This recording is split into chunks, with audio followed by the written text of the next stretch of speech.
Shutdown.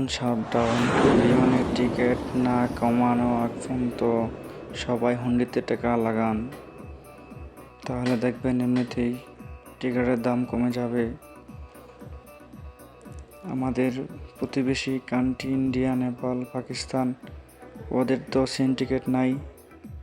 বিমানের টিকিটের দাম বাড়ে না কিছুদিন পর পর, শুধু আমাদের বাংলাদেশের টিকিটের দাম কিছুদিন পর পর বেড়ে যায়। কিসের জন্য?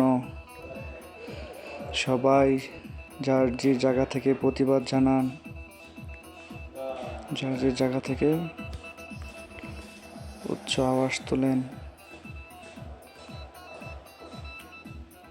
বাংলাদেশের টিকিটের তো দাম কেনা হচ্ছে কিছুদিন পর পর। সবাই যার যে জায়গা থেকে প্রতিবাদ জানান, সবাই হুন্ডি লাগান, হুন্ডিতে টাকা সারেন, হুন্ডি।